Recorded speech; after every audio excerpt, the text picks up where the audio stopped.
Regencies in Egypt date back to pharaonic times. Throughout Egypt's long history, there have been several instances of regents assuming power due to the reigning monarch's minority, physical illness or poor mental health. There have also been several cases of co-regencies where two monarchs ruled simultaneously. Ancient Egypt. Regencies were very frequent during the pharaonic era. The most famous ancient Egyptian regent is probably Hatshepsut, who initially served as regent for her young stepson Thutmose III before taking the throne herself and reigning for more than 20 years. Nefertiti is also thought to have acted as regent at some point, although this has never been fully confirmed. Co-regencies were also very common, and aging monarchs often appointed their sons and heirs as co-regents towards the end of their reigns. Medieval Egypt. During the Middle Ages, Egypt was ruled by a succession of Islamic dynasties, and regencies were not uncommon. A famous example of a female regent is that of the Fatimid Sit al-Mulk, who became regent for her nephew Ali Arizona Zahir in 1021. Modern Egypt. The Muhammad Ali dynasty, which ruled Egypt from 1805 until 1953, witnessed three different regencies. Regency during Muhammad Ali's illness. Ibrahim Pasha presided the Regency Council that was formed on 15 April 1848 to run Egypt due to Muhammad Ali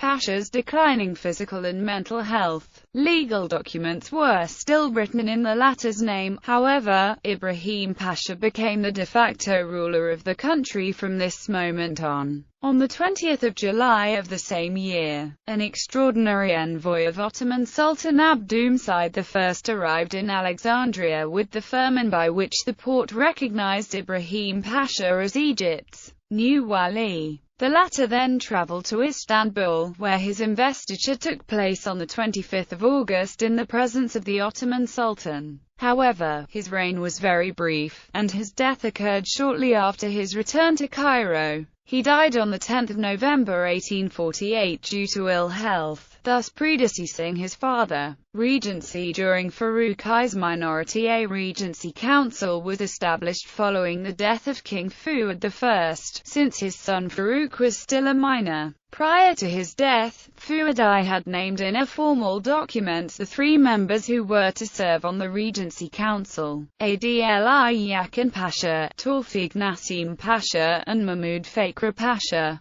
However, Parliament rejected King Fuad I's choices, and appointed three totally different regents: Prince Muhammad Ali, Aziz Izzat Pasha and Shera Sabri Pasha. The Regency Council was formally sworn in on 8 May 1936 in front of a joint session of Parliament. King Farouk I assumed his full constitutional powers upon reaching his age of majority on 29 July 1937. Regency during Fuad I's minority. The Revolution of July 1952 did not immediately lead to the abolition of the monarchy. King Farouk I abdicated in favor of his 6-month-old son Ahmad Fuad, who ascended the throne as King Fuad II.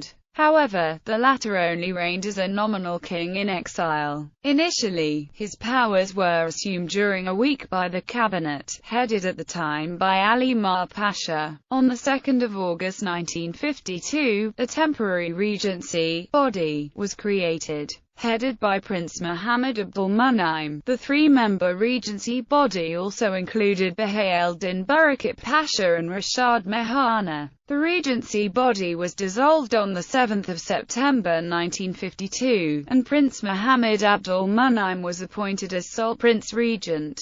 However, throughout this period, real powers lay in the hands of the Revolutionary Command Council. The monarchy was formally abolished on 18 June 1953. Egypt was declared a republic for the first time in its history, and Muhammad Naguib became its first ever president.